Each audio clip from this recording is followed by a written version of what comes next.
பூமியை கண்ணோக்கி பார்த்து உம்முடைய அடியாளை அவன் மறவாமல் நினைத்தருளி உமது அடியாளுக்கு ஒரு ஆண் பிள்ளையை கொடுத்தால் அவன் உயிரோடு இருக்கும் சகல நாளும் நான் அவனை கர்த்தருக்கு ஒப்புக் கொடுப்பேன். இங்கே அந்த அருமையான தாயார் அவருடைய வாழ்க்கையில் முன்பகுதியை சுருக்கமாய் சொல்லுகிறேன். ஆமென், பிரைஸ் லார்ட். ஒரு மனிதனுக்கு ஆமென், ஸ்தோத்திரம் ஆண்டவரே, ஆமென், பிரைஸ் லார்ட். ஆமென், காணப்பட்ட ஒரு மனைவி ஆமென் அந்த இடத்திலே மிகுந்த வேதனையோடு காணப்படுகிறார். அந்த வேதனையின் அடித்தளம் என்ன? அந்த வேதனையின் காரணம் என்ன? அவளுக்கு பிள்ளை இல்லை. அல்லேலூயா. ஆமென். பிள்ளை இல்லாதபடியாலே நாள்தோறும் தன் புருஷனிடத்திலே போய் கதறுகிறாள். புருஷனை பார்த்து பேசுகிறாள், என்ன, எனக்கு ஒரு பிள்ளை வேண்டும், எனக்கு ஒரு பிள்ளை வேண்டும். அல்லேலூயா. எத்தனையோ ஆண்டுகளாய் புருஷனிடத்திலே காரணம் அவன் மனைவி அவன் திருமணத்துக்கு பிற்பாடு யாரிடத்தில் கேட்க முடியும்? புருஷனிடத்தில் தானே கேட்க முடியும். அந்த ஏக்கத்தோடு கூட புருஷனை பார்த்து தன் தேவைகளுக்காக தன்னுடைய காரியங்களுக்காக அவள் கதறுகிறாள், எனக்கு பிள்ளை வேண்டும். அல்லேலூயா. ஆனால் அந்த வேளையிலே எத்தனையோ ஆண்டுகளால் கதறி கதறி கெஞ்சி கெஞ்சி கேட்டும் அவள் விரும்பின ஆசீர்வாதம், அவள் விரும்பின காரியம் அவளுக்கு கிடைக்காமல் வந்த பொழுது அவள் ஒன்று தீர்மானம் பண்ணினாள், இனி இந்த புருஷனை நம்பி பலனில்லை. வசனம் சொல்லுகிறது, பிள்ளைகள் கர்த்தரால் வரும் சுதந்திரம். அல்லேலூயா. அந்த சுதந்திரத்தை தருகிற ஆண்டவராகிய இயேசுவிடத்தில் நான் போவேன் என்று சொல்லி அவள் இருக்கிற இடத்திலிருந்து எழும்பினாள், புறப்பட்டாள். தேவ சமூகத்திலே கர்த்தருடைய ஆலயத்திலே போய் மனம் கசந்து அழுது கர்த்தரை நோக்கி பார்த்து கூப்பிட ஆரம்பித்தாள். அல்லேலூயா. திட்டமாய் சொல்லி கூப்பிட்டாள், திட்டமாய் சொல்லி செபித்தாள். ஆண்டவருடைய முகத்தை பார்த்து கொண்டு, ஒருவேளை அவருடைய முகம் தரையை நோக்கி இருந்தாலும் அவருடைய மன கண்கள் கர்த்தரை நோக்கி பார்த்து கொண்டு, ஆண்டவரே, இத்தனை நாட்கள் என் புருஷனிடத்திலே கேட்டேன், இத்தனை நாட்கள் என் உறவினரிடத்திலே கேட்டுக் கொண்டிருந்தேன், எனக்கு ஏதாவது உதவி செய்வீர்களா, எனக்கு ஏதாவது ஒரு நன்மை செய்வீர்களா என்று மனிதனை சார்ந்து நின்று, ஆனால் இனி எனக்கு அந்த மனிதர்கள் உதவி செய்ய முடியாத ஆண்டவரே, நீரே எனக்கு உதவி செய்ய வேண்டும் என்று சொல்லி கர்த்தரை நோக்கி பார்த்து ஒரே ஒரு நாள் தேவ சமூகத்திலே மனம் கசந்து அழுது செபித்தார். அல்லேலூயா. அவருடைய ஜெபத்திற்கு பதில் அன்றைக்கே கர்த்தர் கொடுத்தார். ஓ, பல மாதங்களாய் இருந்த துக்கம், பல ஆண்டுகளாய் இருந்த துக்கம், வசனம் சொல்லுகிறது, அதன் பிறகு அவள் துக்க முகமாய் இருக்கவில்லை. அல்லேலூயா. அன்றைக்கே கர்த்தர் அந்த காரியத்தை வாய்க்க பண்ணி விட்டார். அன்றைக்கே கர்த்தர் அந்த காரியத்தை கொடுத்து விட்டார். ஆமா தேவ பிள்ளையே, இன்றைக்கு ஏதோ ஒரு காரியத்திற்காக நீ பல நாட்களாய் காத்திருந்து காத்திருந்து ஒரு இதயம் சோர்ந்து போய் கிடக்கிறதா? இன்றைக்கு ஆண்டவர் சொல்லுகிறார், உன்னை நேசித்த, உன்னை உருவாக்கின சர்வ வல்லமையுள்ள தேவனாகிய கர்த்தரை நீ நோக்கி பார்ப்பாயானால் அவராலே உனக்கு நிறைவான பலன் உண்டாகும் என்று ஆண்டவர் சபைக்கு சொல்லிக் கொண்டிருக்கிறார். அல்லேலூயா. நீங்கள் வாஞ்சித்தது பல நாட்களாக இருக்கலாம், ஒருவேளை இது நடக்காது என்று கூட நீங்கள் ஜெபத்திலே மறந்திருக்கலாம். ஆனால் மறுபடியும் சொல்லுகிறேன், நீங்களாமே பேசினார் எந்த காரியத்தை விரும்பி, எந்த காரியத்தில் ஆசைப்பட்டு, ஆண்டவரே எனக்கு நடக்கவில்லை என்று சொல்லி இன்றைக்கு ஒன்று சொல்லுகிறேன், கர்த்தரை நோக்கி பாருங்கள், அவர் உங்கள் காரியங்களை நிச்சயம் வாய்க்கப்பட்ட வல்லமையுள்ளவராய் இருக்கிறார். அல்லேலூயா. கர்த்தருடைய பரிசுத்த நாமம் மகிமைப்படுவதாக. இந்த வேளையிலே தேவ பிள்ளைகளே, ஒன்று இரண்டு காரியங்களை வேகமாக சுருக்கமாய் சொல்லி ஜெபிக்க விரும்புகிறேன். ஸ்தோத்திரம். ஒரு தேவ பிள்ளை ஆமென், பலவிதமான தேவைகளோடு காணப்படுகிறோம். ஆமென். நம்முடைய வாழ்க்கையில் பலவிதமான எதிர்பார்ப்புகள் உண்டு. ஆமென், ஆமென், ஸ்தோத்திரம். எத்தனையோ தருணங்களில் யார் யாரையோ தேடினோம். இப்போது ஒரே ஒரு கேள்வியோடு கூட இந்த செய்திக்குள்ளே கடந்து போகிறேன். தேவ பிள்ளைகளாகிய நாம், எதிர்பார்த்து காத்திருக்கிற ஆசைகளோடு காணப்படுகிற நாம், எதற்காக அவன் கர்த்தரை நோக்கி பார்க்க வேண்டும்? ஒரு 3 காரியத்தை அவை சுருக்கமாய் சொல்லி கடந்து போகும்படி விரும்புகிறேன். ஸ்தோத்திரம். கர்த்தருடைய பரிசுத்த நாமம் மகிமைப்படுவதாக 3 காரியங்களை சொல்லும்படி ஆசைப்படுகிறேன். எடுத்து வாசிக்கலாம். எதற்காக கர்த்தரை நாம் தேட வேண்டும், எதற்காக கர்த்தரை நோக்கி பார்க்க வேண்டும்? ஏசாயா தீர்க்கதரிசிகளின் புத்தகம் 45வது அதிகாரம் அந்த 22வது வசனத்தை எடுத்து வாசிக்கலாம். பூமியும் எல்லை எங்கும் உள்ளவர்களே, என்னை நோக்கி பாருங்கள், அப்பொழுது ரட்சிக்கப்படுவீர்கள். ஹல்லேலூயா. ஸ்தோத்திரம். எதற்காக தேவனை நோக்கி பார்க்க வேண்டும்? ஒரு ரட்சிப்பு வேண்டும். ஹல்லேலூயா. அநேக காரியங்களில் வார்த்தைகளை குறித்து ஆண்டவர் சொல்கிறார், நீயோ அநேக காரியங்களை குறித்து கவலைப்பட்டுக் கொண்டிருக்கிறாய். ஆமா, ஹல்லேலூயா. இந்த இடத்தில் கூட எத்தனையோ மார்த்தாள்கள் இருக்கலாம். மார்த்தாள் என்றால் சகோதரிகளை மட்டும்தான் சொல்லல, சகோதரர்களை சேர்த்து சொல்லுகிறேன். எத்தனையோ மார்த்தாள்கள் இருக்கலாம். உள்ளத்தில் அநேக கவலைகள், உள்ளத்தில் அநேக பாரங்கள், உள்ளத்தில் அநேக தேவைகள். ஆமென். Praise the Lord. ஆண்டவர் உங்களை பார்த்து சொல்கிறார், நீயோ அநேக காரியங்களை குறித்து ஆமென் பிரைஸ் கவலைப்பட்டுக் கொண்டிருக்கிறாய்.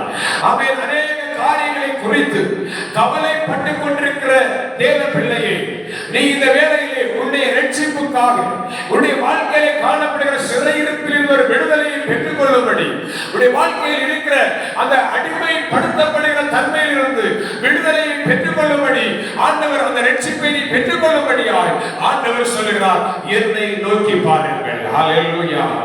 ஹல்லேலூயா. எந்த சூழ்நிலையா இருக்கட்டும், எந்த நிலைமையா இருக்கட்டும், என்னை கேட்கிற தேவ பிள்ளைகளே, உங்களுக்கு அன்பாய் சொல்லுகிறேன், நீங்கள் ரட்சிக்கப்பட வேண்டுமானால், உங்கள் வாழ்க்கையில் இருக்கிற கஷ்டத்தில் இருந்து, உங்கள் வாழ்க்கையில் இருக்கிற பிரச்சனையில் இருந்து, உங்கள் வாழ்க்கையில் இருக்கிற அந்த போராட்டத்தில் இருந்து ஒரு விடுதலையை பெற்றுக்கொள்ள வேண்டுமானால், ரட்சிப்பை பெற்றுக்கொள்ள வேண்டுமானால் கர்த்தரை நோக்கி பாருங்கள். ஹல்லேலூயா. ஹல்லேலூயா.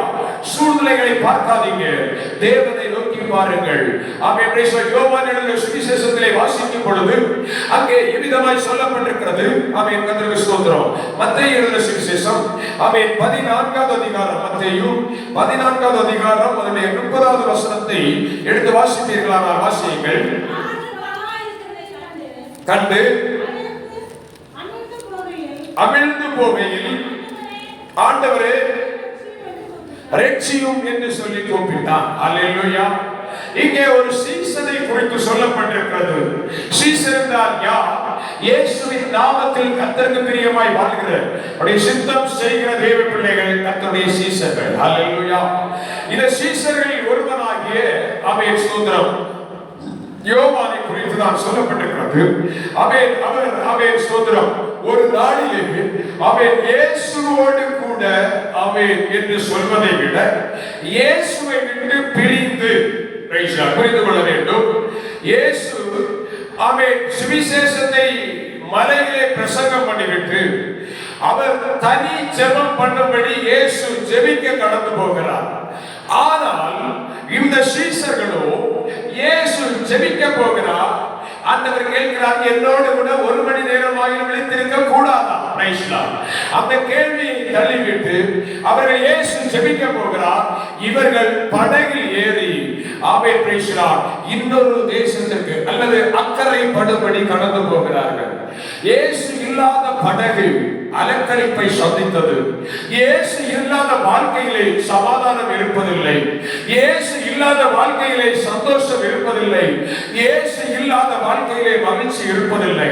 ஒருவேளை இந்த இடத்திலே இந்த வார்த்தையை கேட்கிற தேவ பிள்ளையே, உடைய வாழ்க்கையிலே அவை சந்தோஷம் இல்லாமல் இருக்கலாம், உடைய வாழ்க்கையிலே மகிழ்ச்சி இல்லாமல் இருக்கலாம், உடைய வாழ்க்கையிலே பலவிதமான காரியங்களினாலே நீ சிக்குண்டு நெருக்கப்பட்டு கிடக்கலாம். ஆனால் பிரைஸ் காட், இந்த வேளையிலே ஆண்டவர் சொல்லுகிறார், நீ பிரைஸ் காட் எந்த சூழ்நிலையில் இருந்தாலும் இனி மனுஷனை அல்ல, உலகத்திற்குரியவைகளை அல்ல, அவன் பரலோகத்திற்குரியவைகளை ஆண்டவராய் இயேசு கிறிஸ்துவை நோக்கி பார்ப்பாயானால் உன்னுடைய நெருக்கம், உன்னுடைய பிரச்சனை, உன்னுடைய போராட்டம், உன்னுடைய கலக்கம் எல்லாவற்றிற்கும் ஆண்டவர் இந்த நாளிலே ஒரு முற்றுப்புள்ளி வைக்க விரும்புகிறார். ஹல்லேலூயா. இனி அது தொடர்கிற ஒரு கதையாக வரப்போவதில்லை. அந்த பிரச்சனை, அந்த போராட்டம் ஒரு வாழ்க்கையை தொடர்ந்து வரப்போவதில்லை. நீ கர்த்தரை நோக்கி பார்க்க உன் இருதயத்தை செலுத்துவாயானால் என் தேவனுடைய வாழ்க்கையில் காணப்படுகிற அத்தனை சூழ்நிலைகளுக்கு ஒரு முற்றுப்புள்ளியை வைத்து உன்னை மேன்மைப்படுத்த விரும்புகிறார். ஹல்லேலூயா. இந்த சீஷர்கள் கடலிலே படகில் போய்க் கொண்டிருக்கிறார்கள். ஏனென்றால் இவர்களுக்கு கடல் என்றால் நல்ல அனுபவம் நிறைந்த ஒரு இடம். எப்படி ஒரு விவசாயி நிலத்தை பண்படுத்தி விவசாயம் செய்வாரோ, எப்படி ஒரு டிரைவர் தன்னுடைய வாகனத்தை லகுவாக ஓட்டி செல்லுவாரோ, எப்படி ஒரு மெக்கானிக் தன்னுடைய படிப்பின்படி வேலையின்படி ஒரு காரியத்தை அல்லது ஒரு பொருளை, ஒரு எந்திரத்தை சரி பண்ணுவாரோ, அதுபோல இந்த சீஷர்களுக்கு கடல் என்பது அவர்களுக்கு ஒரு விளையாட்டு தளத்தை போல காணப்படுகிறது. அனுபவம் நிறைந்த பகுதி. அங்கே அவர்கள் படகிலே போகிறார்கள். எந்த அனுபவம் இருந்தாலும், எந்த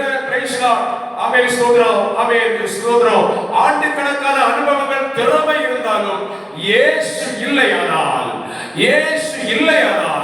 காரியம் தத்தளிப்பின் சூழ்நிலையிலே காணப்படும். எடுக்கிற முயற்சிகள் எல்லாம் தோல்வியாய் காணப்படுகிறது. ஆனபடியினால் ஒன்றை புரிந்து கொள்ளுங்கள். இத்தனை நாட்களும் செய்த சொந்த முயற்சி, இத்தனை நாட்களும் செய்த நம்முடைய பிரயாசங்களை தேவன் கரத்திலே ஒப்பு கொடுத்து கொண்டு ஆண்டவரே என்று சொல்லி கர்த்தரை நோக்கி பார்க்கும் பொழுது அந்த சீஷர்கள் போய் கொண்டிருந்த படகு அலங்கரிக்கப்பட்ட பொழுது என் அருமை ஆண்டவராகிய இயேசு கிறிஸ்து மலையிலே ஜெபம் பண்ணி கொண்டிருந்தவர் தன் பிள்ளைகளை பார்த்து அவர்கள் அலைப்பட்டு அவர்கள் நெருக்கப்பட்டு மடிந்து போகிற சூழ்நிலை இருந்ததை பார்த்த பொழுது இயேசு அடுத்த படகுக்காய் காத்திருக்கவில்லை. இயேசு அடுத்த வாகனத்துக்காய் காத்திருக்கவில்லை. இயேசு தன்னை அழைத்து செல்லுகிற ஒரு மனிதனுக்காய் காத்திருக்கவில்லை. இயேசு கடல் மேல் இறங்கி நடந்து இந்த இடத்தில் அவருடைய பிள்ளைகள் அலங்கரிக்கப்பட்டுக் கொண்டிருந்தார்களோ அந்த இடத்திலே இயேசு கடலில் மேல் இறங்கி நடந்து வந்தார். ஹல்லேலூயா. இதுதான் நம்முடைய ஆண்டவர் செய்கிற காரியம். இதுதான் ஆண்டவர் செய்கிற காரியம். பிரச்சனைகள் இருக்கிறதா? போராட்டம் இருக்கிறதா? வாழ்க்கையில கண்ணீர் வடித்துக் கொண்டிருக்கிறீங்களா?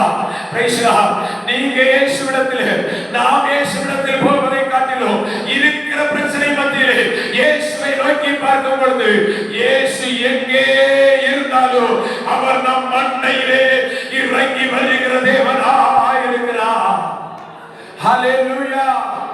எந்த பிரச்சனையா இருக்கட்டும் அது மத்தியில் இயேசு இறங்கி வருவார். தேவ பிள்ளைகள், அந்த சீஷர்கள் படகுகள் அலைக்கழித்து நெருக்கப்பட்டு மடிந்து போகிற நிலையில் இருந்த பொழுது இயேசு இறங்கி கடல் மேல் வருவதை பார்த்தவுடன் அந்த சீஷன் சொல்கிறார், ஆண்டவரே நீரே ஆனார். நாங்கள் ஆராதிக்கிற தேவன் நீரானார். நான் ஆராதிக்கிற தேவன் நீரானார். இந்த பிரச்சனை மத்தியிலே நான் இறங்கி நடக்கணும் ஆண்டவரே. Hallelujah. Amen. Praise the Lord. இந்த வேளையில் ஆண்டவரை தான் சொல்லுகிறார், பிரச்சனையில நீங்கள் மடிந்து போக அல்ல, அந்த பிரச்சனை மத்தியிலே நீங்க இறங்கி நடக்கணும். அந்த பிரச்சனை மத்தியிலே நீங்கள் தலை நிமிர்ந்து நடக்கணும். அந்த பிரச்சனை மத்தியிலே தேவ பிள்ளையே நீ வெட்கப்பட்டு போக கூடாது. தேவனுடைய நாமத்தை பிடித்துக் கொண்டு அவருக்காய் சாட்சியாக இருக்கும்படி அந்த பிரச்சனையிலே நீ மடிந்து போக அல்ல, வாழ வைக்கும்படி கர்த்தருடைய பக்கத்தில் வந்து கொண்டிருக்கிறார். Hallelujah. Amen. Praise the Lord. Jesus சொல்லுகிறார், ஆண்டவரே நீரே ஆனார். நான் கடல் மேல் நடக்கணும். ஆண்டவர் ஒரே வார்த்தை, யோசிக்கல. நான் நடக்கிற கடல்ல இவன் நடப்பானா? ஆண்டவர் யோசிக்கல. இந்த பிரச்சனை, இந்த போராட்டத்தை தாண்டி வந்துட்டேன். இவன், இந்த பிள்ளை, இந்த மகன், இந்த மகள் இந்த பிரச்சனையை தாங்குவாங்களா அப்படின்னு ஆண்டவர் நினைக்கல.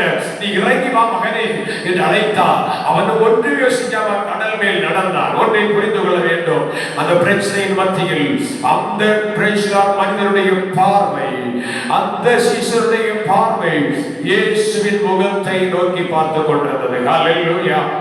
ஹல்லேலூயா. வசனம் சொல்லுகிறது, அவன் கடல் மேல் நடந்தான். ஹல்லேலூயா. அவன் கடல் மேல் நடந்தான். இப்போ ஒரு காரியத்தை சொல்லுகிறேன், சிலருடைய வாழ்க்கையில வருகிற வீக்னஸ் இதுதான். அவன் ஏதோ ஒரு சூழ்நிலை, ஏதோ ஒரு போராட்டத்திலே இறங்கி நடந்த பொழுது இப்ப மனசுக்குள்ள ஒரு தைரியம், இந்த பிரச்சனை தானே, இனி என்ன வந்தாலும் பார்த்துக்கலாம். ஹல்லேலூயா. சிலர் சொல்ல கேட்டிருக்கிறேன், இந்த ஒரு காரியம் மட்டும் எனக்கு ஜெயமா முடிஞ்சுன்னா அப்புறம் ஒருத்தர் என்னை பிடிக்க முடியாது. ஹல்லேலூயா. ஸ்தோத்திரம். இதுதான் இயேசுவின் மேல் இருந்த பார்வை அவரை விட்டு விலக்கி வைக்கிற தருணங்கள். Praise God. எத்தனை பேர் இந்த சூழல் நேரத்தில் இப்படி நினைத்துக் கொண்டிருக்கிறோம், இந்த ஒரு பிரச்சனை முடிஞ்சா அப்புறம் பார்த்துக்கலாம். ஆமென். இந்த சீசன் அதான் சொன்னான். இயேசுவின் மேல் பார்வை வைத்துக் கொண்டு கடல் மேல் இறங்கி தண்ணீரின் மேல் நடந்த சீசன். அவன் நடந்து போக போக அவருடைய உள்ளத்தில் ஒரு எண்ணம் வந்திருக்கலாம். ஸ்தோத்திரம். இந்த கடந்தானே, நான் நடக்க ஆரம்பித்து விட்டேனே, இனி பரவாயில்லை, பார்த்துக்கிடலாம். ஜெபம் வேண்டாம், பைபிள் வாசிக்க வேண்டாம், சபை கூடி வருதல் வேண்டாம், ஆராதனை வேண்டாம், எதுனாலும் நான் பார்த்துக்கிடலாம். எனக்கு தெரியாததா அந்த சிங்கத்தை கொண்டேன், அந்த கரடியை கொண்டேன், இந்த கோரியாத்தையும் நான் பார்த்துக்கிடுவேன். தாவீது அப்படி சொல்லல, நம்ம எல்லாரும் இதைத்தான் சொல்லிக் கொண்டிருக்க, நான் பார்த்துக்கிடுவேன். ஆமா, பிரைஸ்லா. எப்பொழுது அவன் பார்வையை இயேசுவின் மேல் வைத்த பார்வையை அவன் அந்த பார்வையை விலக்கினானோ அப்பொழுதே அமிழ ஆரம்பித்தான். ஹல்லேலூயா. இந்த வேளையில் ஒரு எச்சரிப்பு, நீ இயேசுவை நோக்கி பார்த்தால் பிழைப்பாய். ஆனால் அந்த பார்வையை அவரை விட்டு நீக்கி என் விருப்பப்படி செய்வேன் என்று சொல்லும் பொழுது, நான் பார்த்துக் கொள்வேன் என்று சொல்லும் பொழுது, அங்கே உடைய வாழ்க்கையில் விழுகை ஆரம்பிக்கப்படுகிறது. ஹல்லேலூயா. ஹல்லேலூயா. தேவ பிள்ளையே, இயேசுவை நோக்கி பார்த்துக் கொண்டு நீ நடப்பாயானால் தண்ணீரா இருக்கலாம், நடந்து செல்லுவாய். அக்கினியா இருக்கலாம், நடந்து செல்லுவாய். அவன் சகதியா இருக்கலாம், சேறுகளா இருக்கலாம், எந்த அவமானமா இருக்கலாம், எந்த நிந்தையா இருக்கலாம், எந்த பிரச்சனையா இருக்கலாம், அதன் மத்தியிலே நீ நடந்து செல்லுவாய். நீ சேர வேண்டிய இடத்தில் கர்த்தர் உன்னை கூட்டி சேர்ப்பார். நம்மை கூட்டி சேர்க்கிற வரைக்கும் அவர் கைவிடுகிற தேவன் அல்ல. அவர் நமக்காக யாவையும் செய்து முடித்திருக்கிறார். ஹல்லேலூயா. ஹல்லேலூயா. Praise God. அப்படியே பிரைஸ் காட். இன்னொரு பகுதியை கூட வாசிக்கலாம். நியாயாதிபதிகளின் புத்தகத்தில் வாசிக்கும் பொழுது அங்கே ஒரு காரியம் விவிதமாய் சொல்லப்பட்டிருக்கிறது. ஸ்தோத்திரம். ஆமென். ஆண்டவருடைய சீசன் இயேசுவை நோக்கி பார்த்த பொழுது அமிழ்ந்தான். பார்வை விலகிற பொழுது அமிழ்ந்தான். அமிழ்ந்த பொழுது கூப்பிட்டான், ஆண்டவரே என்னை ரட்சியும். Praise God. ஹல்லேலூயா. இன்னொரு வேதம் ஒரு மனிதனை குறித்து விதமாய் சொல்லப்பட்டிருக்கிறது. நியாயாதிபதிகளின் புத்தகம் 15வது அதிகாரம் அதனுடைய பிரைஸ் காட் 18வது வசனத்தை எடுத்து வாசிக்கும் பொழுது, அவன் தாகமடைந்து கர்த்தரை நோக்கி கூப்பிட்டு, தேவரீர் உமது அடியேன் கையினால் இந்த பெரிய ரட்சிப்பை கட்டளையிட்டிருக்க, இப்பொழுது நான் தாகத்தினால் செத்து விருத்த சேதனம் இல்லாதவர்கள் கையிலே விட வேண்டுமோ என்று கேட்டான். ஹல்லேலூயா. ஸ்தோத்திரம். இந்த அவன் சிம்சோனை குறித்து சொல்லப்பட்டிருக்கிறது. சிம்சோன் ஆண்டவரை பார்த்து ஒரு கேள்வி கேட்கிறான். ஒரு பெரிய ரட்சிப்பை என் மூலமாய் நீ கட்டளையிட்டீரே, ஒரு பெரிய விடுதலையை என் மூலமாய் இந்த ஜனத்திற்கு கொடுத்தீரே, ஆனால் நான் தாகத்தினால் சாக வேண்டும் ஆண்டவரே. ஸ்தோத்திரம். அந்த ரட்சிப்பு எப்படி உண்டாயிற்று? இந்த சிம்சோன் வாழ்க்கை அவன் கொஞ்சம் முன்னோக்கி போய் பார்த்தான். அவன் ஸ்தோத்திரம். ஒரு நாளிலே அவன் ஒரு காரியத்தை செய்தான். அதாவது பெலிஸ்தர்களுக்கு விரோதமாக ஒரு காரியத்தை செய்தான். இப்போ பெலிஸ்தர்கள் கூட்டம் கூடினார்கள். பெலிஸ்தர்கள் கூட்டமாய் கூடி அநேக திரள் கூட்ட சேனையாய் கடந்து வருகிறார்கள். திரள் கூட்ட சேனையாய் கடந்து வந்து இந்த சிம்சோனை, அவருடைய ஆசை, எண்ணம், நோக்கம் தயவாய் புரிந்து கொள்ளுங்க. ஸ்தோத்திரம். சிம்சோனை பிடிக்க வேண்டும். சத்துரு செய்கிற காரியம் இதுதான். சபையை சீர்குலைக்க வேண்டுமானால், குடும்பத்தை அழிக்க வேண்டுமானால், தொழிலை அழிக்க வேண்டுமானால், கையின் பிரயாசங்களை கெடுக்க வேண்டுமானால் எல்லாரையும் சேர்த்து கொண்டு போய் வேலை செய்ய மாட்டான். யார் அதிலே முக்கியமோ அவர்களை குறிப்பாய் பெயர் சொல்லி இன்னாரை அளிக்க வேண்டும் என்று செயல்படுகிறவன் அவன் தான் சத்துரு பிசாசு. இந்த இடத்திலே இந்த பெலிஸ்தர்கள் வந்து இருக்கிறார்கள். நாங்கள் சிம்சோனை பிடிக்க வேண்டும். யூத ஜனங்களிடத்திலே சொல்லுகிறார்கள், யூதா கோத்திரத்தாரிலே சொல்லுகிறார்கள், நீங்கள் சிம்சோனை பிடித்து கட்டி என்னிடத்தில் ஒப்பு கொடுக்க வேண்டும். ஒப்பு கொடுத்தால் அவனை மட்டும் கொண்டு போவோம், இல்லையானால் உங்கள் எல்லாரையும் அடித்து போடுவோம். இவர்கள் யோசித்தார்கள், ஒருத்தரை கொடுத்துட்டா நமக்கு பிரச்சனை இல்லை, சிம்சோனை மட்டும் பிடிச்சு கொடுத்துட்டோம்னா நமக்கு இதோட பிரச்சனை முடிஞ்சு போச்சு. சிம்சோனிடத்தில் அவருடைய உறவினர்கள், சொந்தங்கள், பந்தங்கள் கூட்டமாய் வருகிறார்கள். சிம்சோன் கேட்கிறார், நீங்கள் ஏன் இவ்வளவு கூட்டமாய் வருகிறீர்கள்? அவர்கள் சொல்லுகிறார்கள், நீ செய்த காரியத்தினாலே உன்னை பிடித்து கட்டி அவர்கள் கையிலே ஒப்பு கொடுக்க போகிறோம். இன்றைக்கு இந்த கூட்டத்தில் எத்தனை பேர் சொந்தங்களால் பந்தங்களால் அடிமைப்படுத்தப்பட்டவர்களாய் தனித்து விடப்பட்டவர்களாய் இருக்கிறீங்க? உங்களுக்கு சொல்லுகிறேன், நீங்க யாராயிருங்க? இனி மனுஷனை அல்ல, இனி மனுஷனை அல்ல, கர்த்தரை நோக்கி பாருங்கள். அந்த சிம்சோன் சொல்லுகிறான், நீங்களே என் மேல் விழுவதில்லை என்று எனக்கு ஆணையிட்டுக் கொள்ளுங்கள். சொந்த உறவுகள் கட்டி கொடுக்கும்படி, கட்டி கொண்டவர்கள் விடுபடி வந்திருக்கிறார்கள்.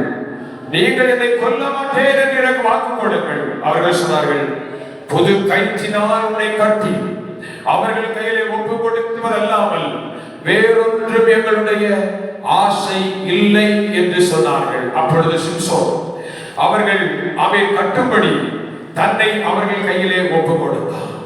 அவர்கள் புதிய கயிறை வாங்கினார்கள், சிம்சோனை கட்டினார்கள். ஸ்தோத்திரம். இப்பொழுது சிம்சோன் கட்டப்பட்ட மனிதனாய் நின்று கொண்டிருக்கிறான். நான் இப்படி நினைக்கிறேன், கழுத்தில் இருந்து ஆரம்பிக்கப்பட்ட கயிறு முற்றிலும் சரீரம் முழுவதும் சுற்றப்பட்டு கைகள் தூக்க முடியாது, கைகளையும் சேர்த்து இப்படியாக வைத்து கால் வரைக்கும் சுற்றி கட்டி வைத்தார்கள். தூக்கி கொண்டு போய் பெலிஸ்தரிடத்திலே நிற்க வைக்கிறார்கள். நிற்க வைக்கும் பொழுது அங்கே ஒரு பெரிய ஆர்ப்பரிப்பு உண்டாகிறது. பெலிஸ்தர் சிம்சோனை கேவலம் பண்ணி பரியாசம் பண்ணி ஆர்ப்பரித்தார்கள். எத்தனை பரிதாபம், எத்தனை வேதனை! ஒரு நாளில் கர்த்தருக்காய் ஜீவித்த பிள்ளை, ஒரு நாளில் பல சூழ்நிலைகளை தாண்டி வந்த தேவ பிள்ளை, இன்றைக்கு கட்டப்பட்ட அனுபவத்திலே கிடக்கிறோமே. சூழ்நிலைகள், சரீர பலவீனங்கள், உறவினர்கள் மத்தியில் இருக்கிற பிரச்சனைகள், நெருக்கங்கள் நிமித்தமாய் ஒதுங்கி ஒதுங்கி இனி ஒதுங்கி போவதற்கு இடமில்லை என்று சொல்லி அழிந்து போகிற தருவாயிலே படிந்து போய் கிடக்கிற பல சோர்வொண்டிருக்கிற தேவ பிள்ளையே, உன்னை கட்டும்படி சத்துரு வந்திருக்கிறார். ஆனால் கட்டப்பட்ட இடத்திலே, கட்டப்பட்ட நிலையிலே சிம்சோன் ஆண்டவராகிய இயேசுவின் முகத்தை நோக்கி பார்க்கிறார். ஆண்டவருடைய முகத்தை நோக்கி பார்த்த பொழுது பரிசுத்த ஆவியானவருடைய அபிஷேகம் அவர் மேல் இறங்குகிறது. வசனம் சொல்லுகிறது, அவனை சுற்றி கட்டி வைத்திருந்த கட்டுகள் நெருப்பப்பட்ட நூல் போல அறுந்து போயிற்று. தேவ பிள்ளையே, உனக்குள்ளே கர்த்தருடைய அபிஷேகம் இருக்குமானால் எந்த சூழ்நிலையும் உன்னை கட்டி வைக்க முடியாது, எந்த நெருக்கமும் உன்னை மேற்கொள்ள முடியாது, எந்த மனிதனும் உனக்கு விரோதமாய் எழுத முடியாது.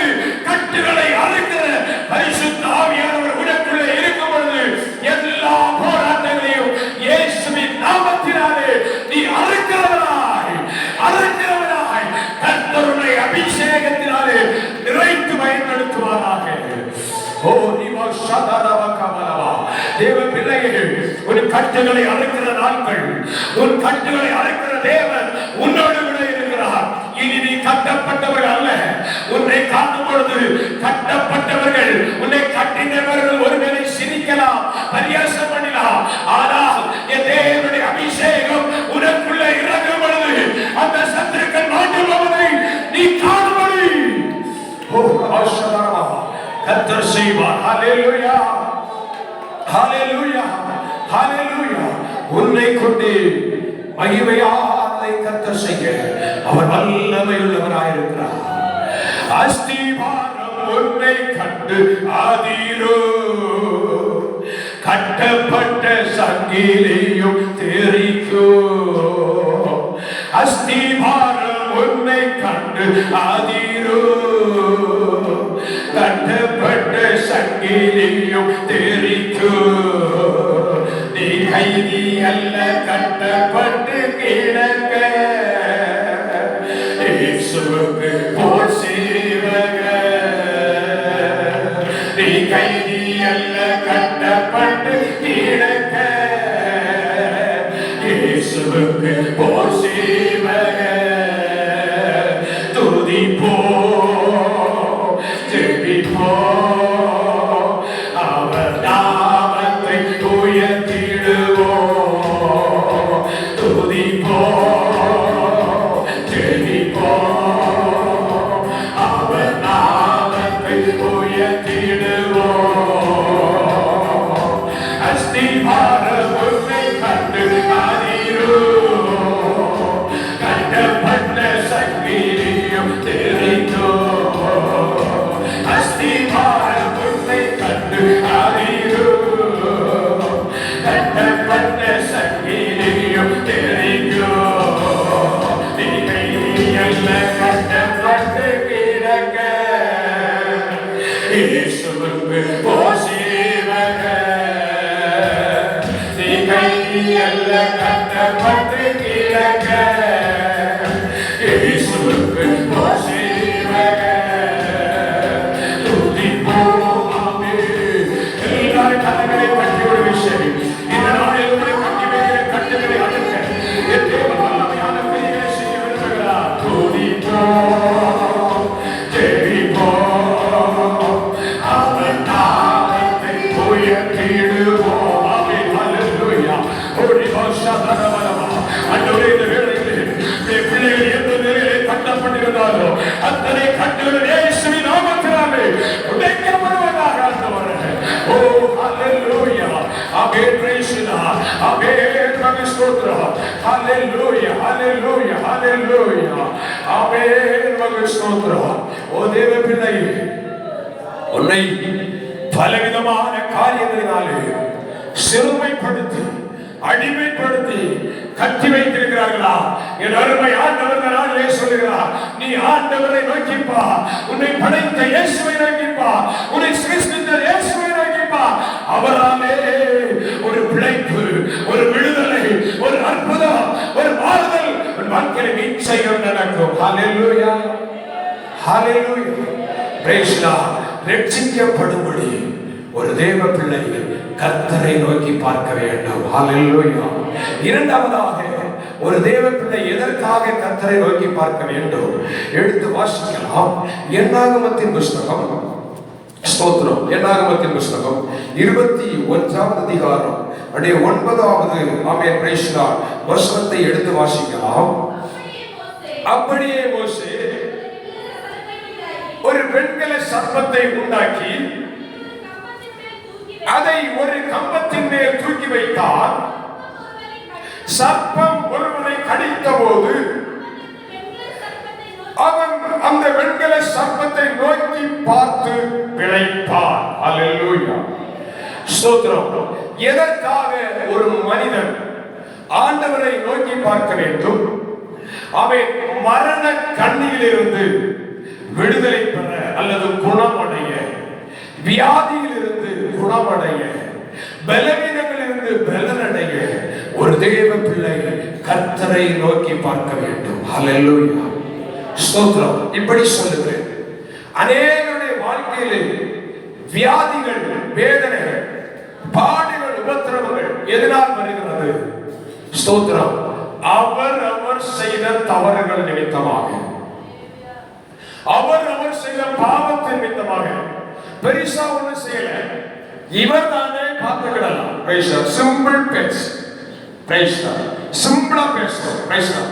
இந்த ஆராதனை தானே, இன்னைக்கு இல்லைன்னா அடுத்த வாரம் போய்க்கலாம். ஸ்தோத்திரம். ஹல்லேலூயா. சிலருடைய இதயத்தின் எண்ணங்கள். ஆமென். இந்த ஸ்தோத்திர ஜெபங்கள் தானே, இன்னைக்கு இல்லைன்னா இனி ஒரு நாள் பார்த்துக்கலாம். ஆண்டவர் அங்கதானே இருப்பாரு, சர்ச் என்ன அங்கதானே இருக்கும். இந்த இப்படிப்பட்ட பாவமான எண்ணங்கள், நீங்க யாருக்கும் தீமை செய்யல, நீங்க யாரையும் கஷ்டப்படுத்தல, யாரையும் வேதனைப்படுத்தல. ஆனால் வாசித்த இந்த பகுதியில் முன்பகுதியில் நீங்க வீட்டுல போய் வாசித்து பாருங்க. அந்த ஜனங்கள் கர்த்தருக்கு விரோதமாய் பேசினபடியினால், தேவனுக்கு விரோதமாய் பேசினபடியினால் பாவம் செய்தார்கள். பாவம் செய்தபடியினால் அங்கே அவன் சில பாம்புகள் எழுப்பி மனிதர்களை கடித்தது. ஸ்தோத்திரம், ஹல்லேலூயா. விஷ ஜந்துக்கள் எழுப்பி மனிதர்களை கடித்தது. கடித்தவனுக்கு, கடிபட்டவனுக்கு ஆமென் ஸ்தோத்திரம். உலகத்தில் ஒரு பாம்பை குறித்து சொல்வார்கள், 8 அடி விரியர் நினைக்கிறேன். 8 அடி விரியர். அந்த பாம்பு கடிச்சு 8 அடி எடுத்து வைக்கிற டைமுக்குள்ள செத்து போவாங்க. ஹல்லேலூயா, ஸ்தோத்திரம். அதுக்காக தான் ஒரு மனுஷன் சொன்னா, 8 அடி பாம்பு கடிச்சாலும் 8 அடி விரியர் படிச்சாலும் நான் என்ன பண்ண மாட்டேன், சாக மாட்டேன்னு சொன்னாங்க. எப்படின்னு கேட்டாங்க, நீங்க பாம்பை கொண்டு வந்து என்ன கடிக்க வச்சு பாரு, நான் பிழைப்பேன்னு சொன்னாங்க. பிரைஸ் காட், ஹல்லேலூயா. கடிக்க வச்சு கடிச்சது பாம்பு. இப்ப பாம்புக்கு பேர் வந்து 8 அடி விரியர். 8 அடி வச்சாதான் மனுஷன் சாவுவான். இவன் 7 அடி வச்சுட்டு சொன்னானா, அவன் இனி அடுத்த அடி நான் வைக்க மாட்டேன், வண்டி கொண்டு வந்து என்ன கொண்டு போங்க ஆஸ்பத்திரி, அடுத்த அடி வச்சாதானே நான் சாவேன். Price God. இப்படித்தான் சிலருடைய புத்தியில் மாறாட்டங்கள். ஹல்லேலூயா. அவன் 8 அடி என்ன சொன்னா, அந்த டைமிங் 8 காலடிக்கு எடுத்து வைக்கிற அந்த டைமுக்குள்ள அவன் என்ன பண்ணிடுவான், செத்து போவான். இவன் சொன்னா 7 அடி வச்சுட்டு இனி 8வது அடி நான் என்ன பண்ண மாட்டேன், வைக்க மாட்டேன், வச்சேன்னா செத்துருவேன், நீங்க என்ன வண்டி கொண்டு வந்து ஆஸ்பத்திரியில கொண்டு போங்க. ஹல்லேலூயா. அவன் இப்படித்தான் சிலருடைய வாழ்க்கை. அவன் சோதரம் தங்களுக்கு தெரியும் என்று சொல்லி தங்களை மேன்மைப்படுத்தும்படி அவன் சில காரியங்களை செய்து பாவம். தேவன் மனுஷனுக்கு தெரியாது. மனுஷன் முகத்தை பார்ப்பான், கர்த்தர் இதயத்தை பார்ப்பார். அந்த இடத்திலே உள்ளத்தின் ஆழத்திலே தேவனுக்கு விரோதமாய் செய்கிற சில வார்த்தைகள், தேவனுக்கு விரோதமாய் எண்ணுகிற சில எண்ணங்கள் பாவமாய் மாறுகிறபடினால் மனிதனுடைய சரீரத்திலே வியாதிகளும் வேதனைகளும் பாடுகளும் எல்லாரையும் நான் சொல்லவே, சிலரை ஆண்டவர் சோதிக்கும்படி ஆமென் வேதனைகளை பலவீனங்களை கொடுப்பார். சிலருடைய வாழ்க்கையிலே பாவமே வியாதியையும் வேதனையை கொண்டு வருகிறது. ஹல்லேலூயா. இந்த மரண கண்ணீரில் தப்ப வேண்டுமானால் இயேசுவை நோக்கி பாருங்கள். ஆமென் ஸ்தோத்திரம். 2 ராஜாக்களின் புஸ்தகம், கொஞ்சம் வேகமாக கடந்து போகிறேன். ஆமென் 2 ராஜாக்களின் புஸ்தகத்திலே ஆமென் 20வது அதிகாரம், 2 ராஜாக்கள் 20வது அதிகாரம் அதனுடைய 2, 3 ஆகிய வசனங்களை வாசிக்கும் பொழுது,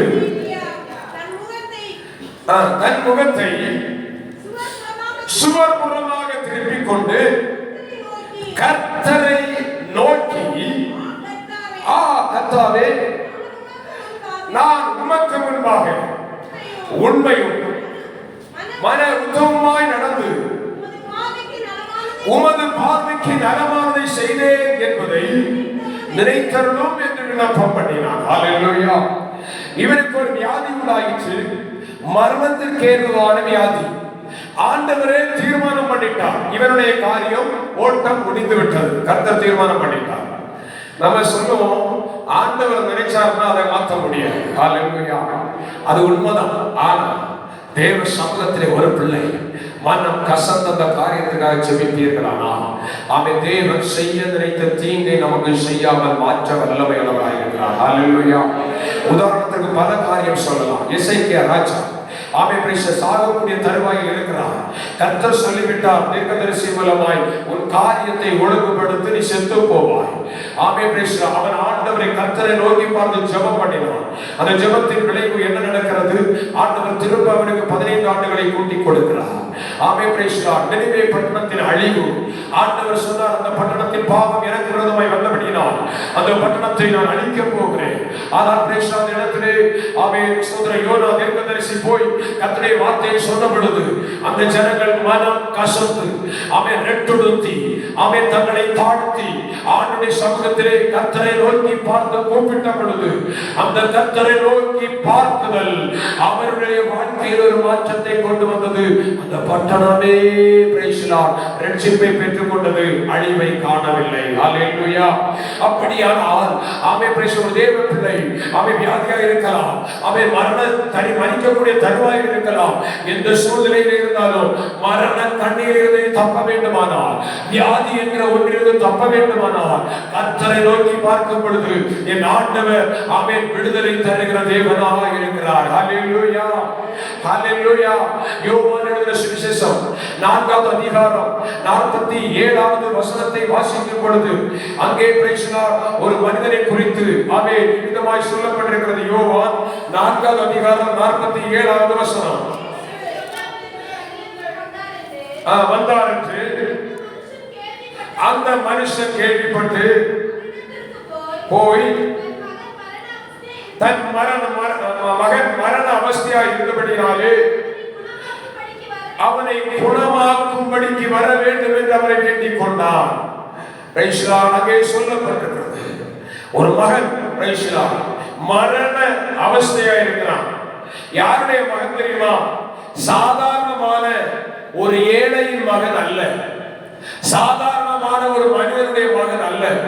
அங்கே அதற்கு முந்தின வசனத்தை அங்கே வாசிக்கும் பொழுது அவனை குறித்து விதமாய் சொல்லப்பட்டிருக்கிறது. கப்பர்நகூமிலே ராஜாவின் மனுஷரில் ஒருவருடைய குமாரன் வியாதியாயிருந்தார். ஒரு ராஜாவின் மனுஷருடைய குமாரன். அப்படியானால் ராஜா அந்தஸ்திலே, ராஜா அரண்மனையிலே வேலை பார்க்கிற ஒரு உயர்ந்த நிலையிலே, ஒரு வசதி படைத்த நிலையிலே வாழ்கிற ஒருவருடைய மகன் மரிக்கும் தருவாயில் இருக்கிறான். ஒன்றை புரிந்து கொள்ள வேண்டும். எத்தனையோ சிகிச்சைகள் கொடுத்திருக்கலாம் அவனுக்கு, எத்தனையோ பேர் கேட்ட ஆஸ்பத்திரிகளிலே சிகிச்சை அவருக்கு கொடுத்திருக்கலாம், மருந்து கொடுத்திருக்கலாம்.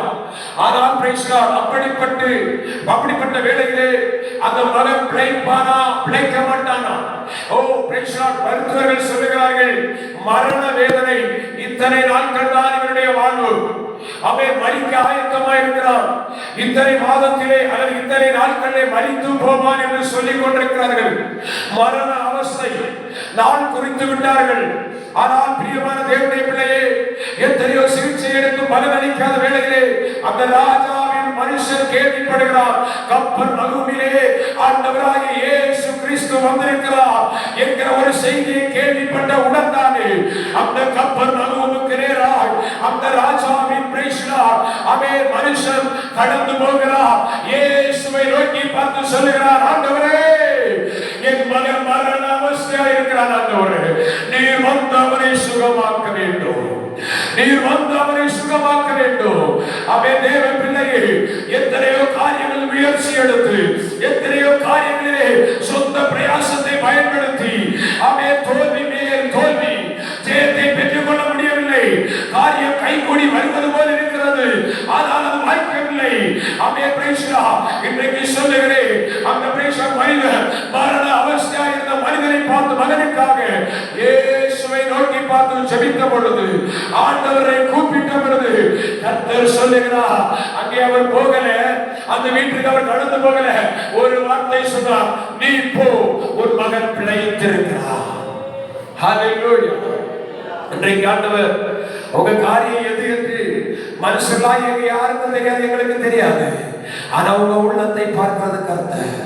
எந்த இடத்திலே உங்களுக்கு தேவை இருக்கிறது, எந்த இடத்தில் உங்கள் காரியம் கைகூடி வராமல் இருக்கிறது, ஆண்டவர் எங்கிருந்து உங்களை பார்த்து, அருமை தேவ பிள்ளையை சபையே, ஆண்டவர் உன்னை பார்த்து அவன் விதமாய் சொல்லுகிறார், நீ போ, உன் காரியத்தை நன்மையாய் முடிய பண்ணுவே என்று வாக்கு கொடுக்கிறார். இனி தோல்வி அல்ல, இனி ஜெயத்தையே சுதந்திரிக்கும்படியாய் கர்த்தர் நம்மை வைத்திருக்கிறார். ஹல்லேலூயா. கர்த்தருடைய நாமம் மகிமைப்படுவதாக.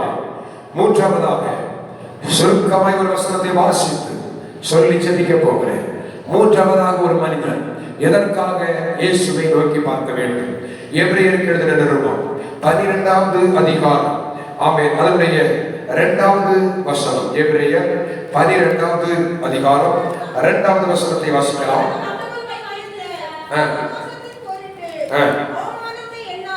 அவமானத்தை எண்ணாமல் சிலுவையை சகித்து தேவனுடைய சிங்காசனத்தின் வலது பாரிசத்தில் வீற்றிருக்கிறார். இயேசுவை குறித்து சொல்லப்பட்டிருக்கிறது. ஹல்லேலூயா. எதற்காக ஒரு மனிதன் இயேசுவை நோக்கி பார்க்க வேண்டும்? விசுவாசத்தை துவங்குகிறவரும் முடிக்கிறவருமாகிய ஆண்டவராகிய இயேசுவிடத்தில் போய் சேரும்படி நம்முடைய விசுவாசம் கர்த்தரிடத்திலே ஊன்ற கட்டப்படும்படி ஆமென் இயேசுவை நோக்கி பார்க்க வேண்டும். ஹல்லேலூயா. 1வது வசனம் விதமாய் சொல்லுகிறது, ஆகையால் மேகம் போன்ற இத்தனை திரளான சாட்சிகள் நம்மை சூழ்ந்து கொண்டிருக்க, பாரமான யாவற்றையும் நம்மை சுற்றி நெருங்கி நிற்கிற பாவத்தை உதறி தள்ளிவிட்டு விசுவாசத்தை துவங்குகிறவரும் முடிக்கிறவருமாயிருக்கிற இயேசுவை நோக்கி நமக்கு நியமித்திருக்கிற ஓட்டத்தில் பொறுமையோடே ஓட கடவோம். ஹல்லேலூயா. இதற்காக தேவ பிள்ளை ஆமென் இன்றைக்கு ஆமென் பிரைஸ் தி லார்ட் ஆமென் கர்த்தரை நோக்கி பார்க்க வேண்டும். நமக்கு தேவன் ஒரு ஓட்டத்தை வைத்திருக்கிறார். அந்த விசுவாச ஓட்டத்திலே நீ பொறுமையோடு ஓடும்படி அந்த இயேசுவை நோக்கி பார்க்க வேண்டும். ஹல்லேலூயா. ஆமென். அந்த ஆமென் பிரைஸ் தி லார்ட் எத்தனை சாட்சிகள். ஆமென். விசுவாச வாழ்க்கை என்பது போராட்டம் நிறைந்த ஒரு வாழ்க்கை. விசுவாச வாழ்க்கை என்பது ஒரு யுத்த களம். விசுவாச வாழ்க்கை என்பது பஞ்சனை மெத்தை நிறைந்த வாழ்க்கை அல்ல. விசுவாச வாழ்க்கை என்பது முள்கள் நிறைந்த படுக்கை. ஆமென் பிரைஸ் தி லார்ட். அதிலே சோதனை உண்டு, அதிலே போராட்டம் உண்டு, அதிலே வியாதி உண்டு, அதிலே துன்பம் உண்டு, அதிலே பலவிதமான நிலைமைகள் உண்டு. ஆனால் ஒரு தேவ பிள்ளை கர்த்தரை நோக்கி பார்க்கும் பொழுது கர்த்தர் நம்மை தாங்கி நடத்துகிறவராய் இருக்கிறார். வசனத்திலே பைபிளிலே வாசிக்கும் பொழுது எத்தனை பரிசுத்தவான்களை குறித்து இவ்விதமாய் சொல்லப்பட்டிருக்கிறது. அவர்கள் அக்கினியில் ஊக்கிரத்தை அவித்தார்கள், பட்டய கருக்குக்கு தப்பினார்கள், பலவீனத்தில் பலம் கொண்டார்கள், யுத்தத்தில் வல்லவர்கள் ஆனார்கள், அந்நியருடைய சேனைகளை முறியடித்தார்கள். ஆமென் பிரைஸ் தி லார்ட். ஆமென். இவ்விதமாய் இன்னும் வசனம் சொல்லுகிறது, வேறு சிலரோ நிந்தைகளையும் அடிகளையும் கட்டுகளையும் காவலையும் அனுபவித்தார்கள், கல்லறையிட்டார்கள், வாளால் அறுப்புண்டார்கள், பரீட்சை பார்க்கப்பட்டார்கள், பட்டயத்தினாலே வெட்டப்பட்டு மரித்தார்கள், செம்மறியாட்டு தோள்களையும் வெள்ளாட்டு தோள்களையும் போர்த்துக் கொண்டு திரிந்து குறைவையும் உபத்திரவத்தையும் துன்பத்தையும் அனுபவித்தார்கள். ஓ தேவ பிள்ளையே, ஓ ஆதி பரிசுத்தவான்கள் இத்தனை பாடுகளை சகித்துக் கொண்டு தங்கள் வாழ்க்கையை ஆண்டவருக்காக தியாகம் பண்ணினார்கள். எதற்காக தெரியுமா? என்னை அழைத்த தேவனிடத்தில் நான் சேர்க்கப்பட வேண்டும். என்னை பெயர் சொல்லி அழைத்து அவன் தாயின் கருவில் தோன்றுவதற்கு முன்னே என்னை உருவாக்கின அந்த தேவனிடத்தில் நான் சேர்க்கப்பட வேண்டும். ஆமா தேவ பிள்ளையே, இன்றைக்கு சபையை குறித்து ஆண்டவர் சொல்லுகிறார். ஆமென் பிரைஸ் தி லார்ட். உன்னை அழைத்தவர் உண்மையுள்ளவர், மரண பரியந்தம் உன்னை நடத்துவார். அந்த விசுவாச வாழ்க்கை அவை வழியிலே விழுந்து விடாதபடிக்கு, வழியிலே முறிந்து போடாதபடிக்கு அவை விசுவாசத்தில் நிலைத்திருக்கும்படியாய், விசுவாசத்தில் நிலைத்திருக்கும்படி ஆமென் கர்த்தர் ஆமென் அவரை நோக்கி பார்க்கும்படி சொல்லுகிறார். பிரியமான தேவனுடைய பிள்ளைகளே, ஆமென் பிரைஸ் தி லார்ட். அநேக காரியங்களை சொல்ல வேண்டியிருந்தாலும் இதோடு நிறுத்திக் கொள்ளுகிறேன். ஒரு தேவ பிள்ளை எதற்காக கர்த்தரை நோக்கி பார்க்க வேண்டும்? ரட்சிக்கப்படும்படி கர்த்தரை நோக்கி பார்க்க வேண்டும்.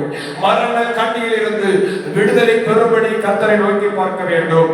விசுவாச ஓட்டத்தில் நிலைத்திருக்கும்படி கர்த்தரை நோக்கி பார்க்க வேண்டும்.